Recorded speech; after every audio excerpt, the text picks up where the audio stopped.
une solution digitale unique à destination de la restauration collective et commerciale. C'est ce dont on va parler avec vous, Jérôme Varnier, bonjour. Bonjour. Vous êtes donc CEO d'Innovorder, une entreprise qui justement existe depuis une dizaine d'années et qui a eu l'ingénieuse idée de créer ce concept, cette solution. Ça part sur les bancs de l'école, vous étiez à l'époque effectivement HEC, et l'idée vous vient avec le cofondateur donc de créer cette suite logicielle. Expliquez-nous Innovorder, expliquez-nous le concept. Alors Innovorder, on accompagne la restauration dans sa transformation digitale en s'appuyant sur deux piliers, une solution technologique de pointe et un accompagnement humain fort. Et concrètement, on propose une solution unique pour déployer tous les canaux de vente possibles et imaginables dont un restaurateur a besoin aujourd'hui pour se développer et développer son activité. Système de caisse, commande en ligne, click and collect, borne de commande, QR code sur les tables, etc. Dès qu'il y a un canal de vente dans un restaurant, Innovorder a une solution pour le restaurant. C'est bien de rappeler que l'humain et le digital ne sont pas incompatibles. Alors justement, c'est pour ça que c'est reçus. exactement, et même ils sont indissociables. Oui. C'est pour ça qu'on parle de solutions technologiques de pointe, mais aussi d'accompagnement humain fort. C'est vraiment aider les restaurateurs à s'approprier ces outils et également à les insérer dans leur parcours de vente, dans l'expérience client, mais sans jamais créer une rupture entre le client final et l'humain, parce qu'on va au restaurant aussi pour avoir un contact humain avec son restaurant. Alors, à quel type de restaurateur vous allez vous adresser? Qui ça touche?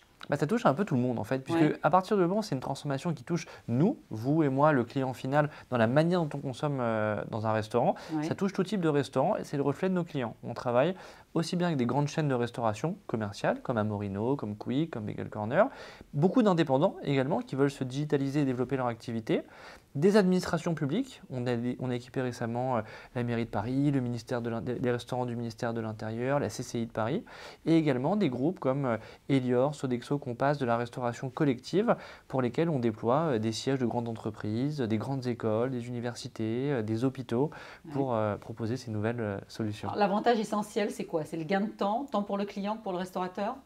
Ouais, c'est la facilité d'utilisation? Facilité pour le restaurateur, effectivement, c'est quelque chose de plug and play, c'est-à-dire on installe, il comprend directement et ça marche dans la minute qui suit. Ça, c'est un point extrêmement important. Après, c'est l'amélioration de l'expérience client quand on va au restaurant. On a envie de commander facilement. Que l'on soit au restaurant ou à domicile d'ailleurs. Exactement, on n'a pas envie d'attendre, on veut consulter le menu, on veut avoir plein d'infos, les allergènes, on veut changer de langue. Enfin, il y a plein de choses qu'on a envie de faire aujourd'hui qu'on ne faisait peut-être pas il y a 10 ans. Et ça, le digital le permet. Et pour le restaurateur, c'est gain de temps, meilleure efficacité, productivité du personnel et aussi aller chercher du chiffre d'affaires additionnel et un panier moyen supérieur. Alors pour convaincre des restaurateurs qui ne sont pas forcément très 2.0 à la base, j'imagine qu'il faut effectivement des arguments convaincants, poussifs.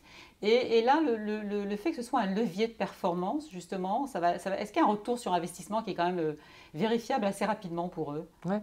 C'est une excellente question. En fait, les restaurateurs, c'est avant tout des entrepreneurs. Et un entrepreneur, il faut lui parler retour sur investissement. Combien ça me coûte? Combien ça me rapporte?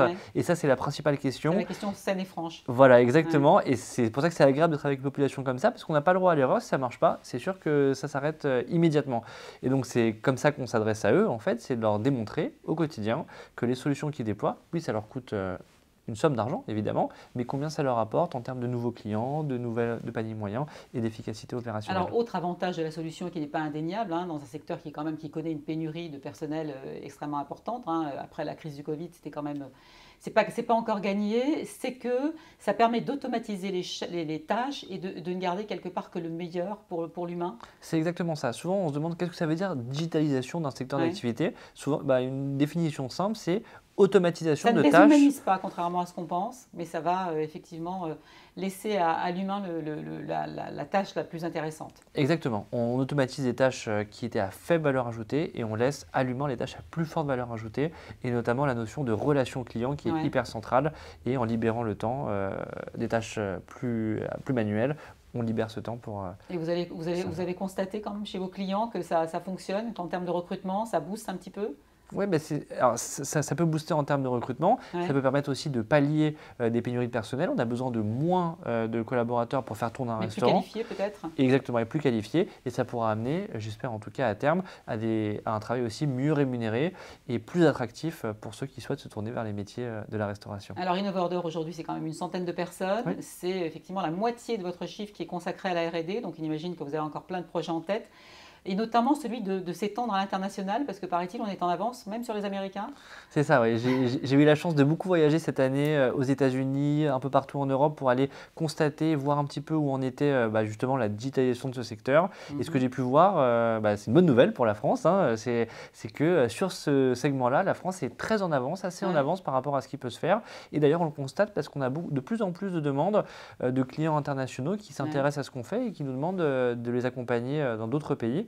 Et donc, un des gros axes stratégiques de notre développement à partir de l'année prochaine sera de s'étendre à l'international. Et encore du recrutement à venir. Et encore du coup du recrutement à venir. On est une entreprise qui double de taille chaque année, donc pas mal de postes ouverts, j'espère, dans les prochains mois. Un vrai esprit start-up. Oui, tout à fait. Merci beaucoup Jérôme Varnier d'avoir répondu à nos questions. Je rappelle que vous êtes le CIO d'InnoBorder. Merci Jérôme. Merci.